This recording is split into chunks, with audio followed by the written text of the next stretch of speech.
নমস্কার বন্ধুরা, আমি পলাশ বিশ্বাস আর আপনারা দেখছেন পলাশ বিশ্বাস ভিডিওস। আশা করি আপনারা প্রত্যেকে ভালো আছেন। আপনাদের বাগানের গাছগুলিও ভীষণ ভালো আছে। বন্ধুরা, থাম্বনেল আর টাইটেল থেকে বুঝতেই পেরে গেছেন যে আজকে কোন বিষয় নিয়ে আলোচনা করতে চলেছি বা কোন ভিডিওর পরিচর্যা, কোন গাছের পরিচর্যা দেখাতে চলেছি।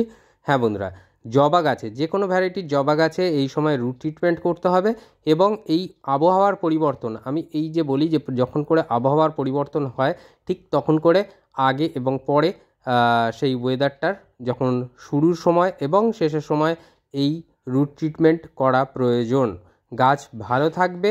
আর আজকের দেখাবো কিভাবে রুট ট্রিটমেন্ট করতে হবে। তাহলে দেখবেন যে গাছের পাতাগুলো, আমার যে জবা গাছের পাতাগুলো দেখাচ্ছি দেখতেই পাচ্ছেন যে চকচকে সবুজ প্রত্যেকটা পাতা। কারণ তার কারণ একটাই, যে সঠিক পরিচর্যা যেভাবে আমি করি আপনাদেরকে দেখাই, আপনারাও সেই রকম পরিচর্যা যদি করেন আপনাদের গাছেও হলুদ পাতার সংখ্যা একেবারে থাকবে না। হলুদ হয়ে কুঁড়ি ঝরে যাওয়ার যে প্রবণতা সেটা থাকবে না। আর অবশ্যই তার পাশাপাশি গাছের গ্রোথ হবে ব্যাপক পরিমাণে এবং ফুল অবশ্যই প্রচুর পরিমাণে ফুটবে। কোনো দিন ফুল ফোটা জবা গাছের বন্ধই হবে না। তো বন্ধুরা, আমার বাগানে যে কটা জবা আছে মোটামুটি দেখতে পাচ্ছেন যে দেখাচ্ছি যে কম বেশি কুঁড়ি কিন্তু প্রায় প্রত্যেকটা গাছেই আছে এবং অবশ্যই ফুলও ফুটে রয়েছে। তো বন্ধুরা, আজকের যে কেয়ারটা দেখাবো, যে রুট ট্রিটমেন্টটা দেখাবো জবা গাছের, এটা অবশ্যই আপনাদের সবাইকে করতে হবে। কারণ যদি গাছকে ভালো রাখতে হয়, গাছটাকে সঠিকভাবে ফুল পেতে হয় এবং যথেষ্ট পরিমাণে গাছে কুঁড়ি আনতে হয়, তাহলে কিন্তু এই রুট ট্রিটমেন্ট এই সময় দাঁড়িয়ে ভীষণ ভীষণ গুরুত্বপূর্ণ একটি পরিচর্যার মধ্যে পড়ে। তাই বলবো আপনার পরিচর্যার তালিকায় জবা গাছের রুট ট্রিটমেন্টটাকে অবশ্যই রাখবেন। কারণ যে গাছের শিকড় যত ভালো হবে সেই গাছ তত ভালো হবে, তত ভালো মানে তত ভালো গ্রোথ নেবে, তত ভালো ফুল আনবে আপনাদের জন্য। তো বন্ধুরা, যেভাবে বলবো স্টেপ বাই স্টেপ একদম সেইভাবে কেয়ার করবেন। আর অবশ্যই যারা নতুন ভিউয়ার্স আমার চ্যানেলে, তাদের কাছে অনুরোধ করবো চ্যানেলটা সাবস্ক্রাইব করে রাখার জন্য। কারণ প্রতিদিন সন্ধ্যে 6টায় বাগান সংক্রান্ত ভিডিও কিন্তু আমার চ্যানেলে আসে। তাই বলবো সহজে বাগান করতে গেলে, সুন্দরভাবে বাগান করতে গেলে, গাছকে সুন্দর রাখতে গেলে অবশ্যই দেখতে হবে পলাশ বিশ্বাস ভিডিওস। মন চিরসবুজ থাকবে, পৃথিবী সবুজময় হবে, তাহলেই আমরা সকলে ভালো থাকব, প্রত্যেকটা মানুষ ভালো থাকবো, আমাদের ভবিষ্যৎ প্রজন্ম ভালো থাকবে। তাই যাদের বাড়িতে যতটুকু জায়গা আছে গাছ লাগান। আমার দেখছেন যে স্বল্প পরিসর জায়গা, তার মধ্যেও কিন্তু আমি বাগান করি এবং সকলকে উৎসাহ যোগাই বাগান করার জন্য। তো আপনারাও এইভাবে করুন। তো চলুন দেখে নিই যে জবা গাছের এই যে কুঁড়ি হলুদ হয়ে যাচ্ছে বা পাতা হলুদ হয়ে যাচ্ছে, কুঁড়ি ঝরে পড়ছে, একটা জিনিসও হবে না, রুট ট্রিটমেন্ট করব। কিন্তু তার আগে প্রাথমিক কিছু পরিচর্যার বিষয়টা একটু আলোচনা করে নিই। জবা গাছের মিডিয়া কখনো ড্রাই বা হার্ড হতে দেবেন না। রেগুলার জল দিন, যেন হালকা ময়েশ্চার থাকে, আবার কখনো কাদা জ্যাবজ্যাবে ভাব যেন না থাকে। এটা কিন্তু কুঁড়ি হলুদ হয়ে ঝরে যাওয়া বা পাতা হলুদ হয়ে যাওয়ার অন্যতম একটা প্রধান কারণ। তো এছাড়া পোকামাকড়ের আক্রমণ রোধ করতে হবে 10 দিনের ব্যবধানে।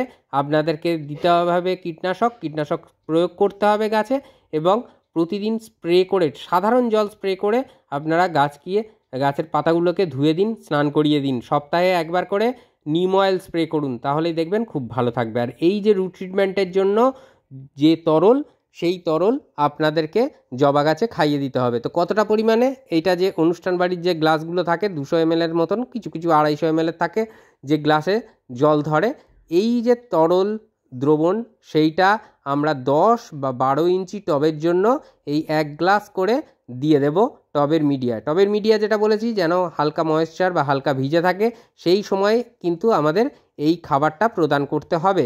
এই খাবারটা যখনই শিকড়ে যাবে তখন শিকড়ের বৃদ্ধি ঘটবে ব্যাপক পরিমাণে এবং প্রচুর পরিমাণে নতুন শাখা শিকড়ের জন্ম নেবে বা ফিডার রুটগুলো আসতে থাকবে, যেটা গাছের খাবার কিন্তু গ্রহণ করাতেও একদিক থেকে সাহায্য করবে এই তরল দ্রবণ, যেটা দিয়ে রুট ট্রিটমেন্ট করছি। তো আপনারাও ঠিক এইভাবে রুট ট্রিটমেন্টটা করবেন। আর কতটা পরিমাণে, 10 ইঞ্চি বা 12 ইঞ্চি টবের জন্য এই 1 গ্লাস বা 200 থেকে 250 ml পর্যন্ত এই তরল যে লিকুইড ফার্টিলাইজার, সেটা আপনাকে দিতে হবে প্রতিটা জবা গাছের গোড়ায়। তো গোড়ায় দেবেন, টবের কিনারা ধরে খাবার দিতে বলি, কিন্তু গোড়ায় দেবেন, তাহলে রুট ট্রিটমেন্টটা খুব ভালোভাবে হবে। আর অবশ্যই টবের চারিধারেও ছড়িয়ে দিতে হবে।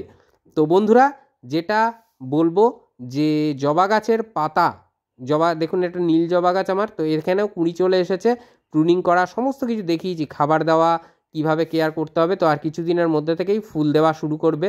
তো এই সময় আমাদের এই রুট ট্রিটমেন্টটা করে ফেলতে হবে প্রত্যেকটা গাছে, দেশি জবা হোক বা বিদেশি জবা, যে কোনো জবা গাছের ক্ষেত্রেই এটা আমরা করব। তো বন্ধুরা এটা সকালের দিকে এই রুট ট্রিটমেন্টটা করতে পারলে, মানে ভোরবেলা যখন সূর্যের আলো আপনার বাগানে এসে পৌঁছায়নি সেই সময়ই করতে হবে। আর এটা অবশ্যই একবারই করতে হবে। এখন আবার আবহাওয়ার পরিবর্তনের সময় তখন কিন্তু আবার একবার আমরা এই রুট ট্রিটমেন্টটা করে ফেলবো। তো এখন যে রুট ট্রিটমেন্টের উপাদান নিচ্ছি তখন কিন্তু সেটা নাও হতে পারে, কারণ শীত পেরিয়ে যখন গ্রীষ্ম আসবে তখন এক ধরনের উপাদান দিয়ে করব, গ্রীষ্ম পেরিয়ে যখন শীতে যাবে মানে বর্ষায় যাবে তখন আরেক ধরনের হবে, আবার বর্ষা পেরিয়ে শীতে যাবে যখন আরেক ধরনের হবে। তো এটা দেখতে পাচ্ছেন এটা অনুখাদ্য বা মাইক্রোনিউট্রিয়েন্ট বায়োভিটা এক্স। এটা মোটামুটি এই 1 লিটার জলের মধ্যে আপনারা 1 ml পরিমাণে নিয়ে নেবেন, 1 থেকে 1.5 ml পরিমাণে এই বায়োভিটা এক্স বা যে কোনো সিউইড বেস ফার্টিলাইজার একটা নিয়ে নেবেন।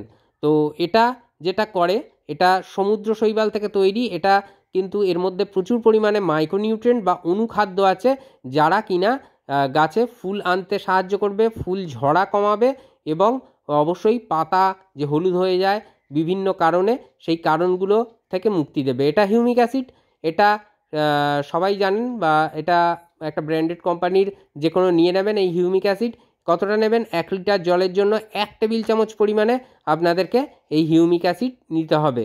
তো এই হিউমিক অ্যাসিড অতি দ্রুত জলে দ্রবীভূত হয়। তো এই হিউমিক অ্যাসিড যে কাজটা করবে সেটা হচ্ছে খাদ্য, টবের মাটিতে যে খাদ্যের কণাগুলো আছে সেই খাদ্যের কণাগুলোকে ভাঙতে সাহায্য করবে, গাছের রুট সিস্টেমটাকে খুব ভালো রাখবে এবং খাদ্য কণাগুলো যখনই ভাঙবে তখন গাছ কিন্তু সেই খাবার সাদরে গ্রহণ করবে এবং সর্বোপরি গাছের মধ্যে খিদের যে খাবার যে খিদে সেটাকে তৈরি করবে। তো এই হচ্ছে হিউমিক অ্যাসিড দেওয়া হলো। এরপরে যেটা দেখতে পাচ্ছেন এটা হচ্ছে রুট হরমোন পাউডার, যেটা মার্কেটে কাটিং অ্যাড এই নামে পাওয়া যায়। তো অনলাইনেও পেয়ে যাবেন বা অফলাইনেও পেয়ে যাবেন। এটা রুট হরমোন পাউডার মানে বুঝতেই পাচ্ছেন এই কাটিং অ্যাড দিয়ে নতুন ডাল, মানে গাছের যে কোনো গাছের ডালে যদি এই কাটিং অ্যাড লাগিয়ে বসানো যায় তাহলে প্রায় 99% সেই ডাল থেকে নতুন চারা হওয়ার সম্ভাবনা, তৈরি হওয়ার সম্ভাবনা থাকে। তো এই কাটিং অ্যাড নিয়ে নেবো, এর ভেতরেই থাকে যে মানে চামচটা, এটা 1 লিটার জলের জন্য দ্রবীভূত মানে গুলতে হবে। তো তার আগে এইটা আলাদা করে গুলে নিচ্ছি অল্প জল দিয়ে, কারণ এই কাটিং অ্যাড যদি আমি ডাইরেক্ট ওই 1 লিটার জলে দিয়ে দিতাম সেটা গুলতে অনেক সময় নিয়ে নিত এবং সহজে কিন্তু গুলতে চায় না। তো সেই জন্য সামান্য জল নিয়ে ঠিক আটা ময়দা যেভাবে আমরা মাখি বা যেভাবে অল্প জল দিয়ে আমরা আটা ময়দাটাকে রুটি বা লুচি কিংবা পরোটার জন্য যেভাবে প্রস্তুত করি সেই রকম সামান্য জল নিয়ে এইভাবে চেপে কিন্তু আমরা মিশিয়ে নেব। তাহলে দেখতে পাচ্ছেন যে মিশে যাচ্ছে ধীরে ধীরে এবং এটা একটু সময় সাপেক্ষ। এই কাটিং অ্যাড বা রুট হরমোন পাউডারটাকে সহজে জলের সাথে মিশতে বা মেশাতে গেলে এই জিনিসটা করতে হবে। তো দেখুন একেবারে কিন্তু মিশে গেছে একদম। তো এটাকে দিয়ে দেব এই জলের মধ্যে, মানে দ্রবণটার মধ্যে। তো এই দ্রবণটাকে ভালো করে নাড়িয়ে নিতে হবে, ক্লকওয়াইজ অ্যান্টি ক্লকওয়াইজ ঘুরিয়ে নেবো যাতে প্রত্যেকটা উপাদান সুন্দরভাবে সহজভাবে মিলে যায় বা মিশে যায়। তো 1 লিটার জলের জন্য যে পরিমাণ নিলাম আশা করি বুঝতে পেরেছেন।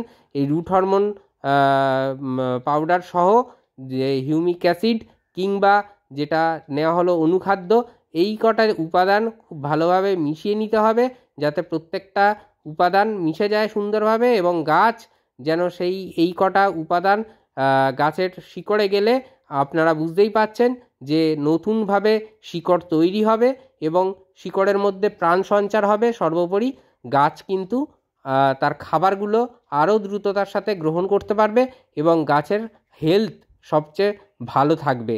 তো বন্ধুরা বুঝতে পারলেন যে কিভাবে কেয়ারটা করতে হবে, কতটা পরিমাণ দিতে হবে আগেই দেখিয়েছি, এখন বানানোটা দেখিয়ে দিলাম। এইভাবে বানান দেখবেন। আর প্রত্যেক মাসে আমি জবা গাছের পরিচর্যার ভিডিও দিয়ে থাকি, বা যে কোনো গাছের, গোলাপ গাছ হোক বা যে কোনো গাছের মান্থলি কেয়ার আমি দেখিয়ে থাকি। তো ওইভাবে কেয়ার করুন, আপনারা আশা করি ভালো রেজাল্ট আপনারা পাবেন। আর দেখতেই পাচ্ছেন, আর জবা গাছ নিয়ে আশা করি আর কারুর কোনো সমস্যা থাকবে না। জবা গাছ কিন্তু ভরে ভরে ফুল দেবে আপনার বাগানে এবং বাগানকে আলোকিত করে রাখবে এই সুন্দর সুন্দর ফুলের মাধ্যমে। তো বন্ধুরা, আজকের মতো এ পর্যন্তই। আবার আসছি আগামীকাল ঠিক সন্ধ্যে 6টায়। ততক্ষণ সকলে সুস্থ থাকুন, ভালো থাকুন, প্রচুর পরিমাণে গাছ লাগানোর পাশাপাশি অবশ্যই দেখতে থাকুন পলাশ বিশ্বাস ভিডিওস। মন থাক চিরসবুজ, পৃথিবী হোক সবুজময়। এই বলে আজকে এখানেই সমাপ্ত করছি। আবার আসছি আগামীকাল ঠিক সন্ধ্যে 6টায়। নমস্কার বন্ধুরা, খুব ভালো থাকবেন সকলে।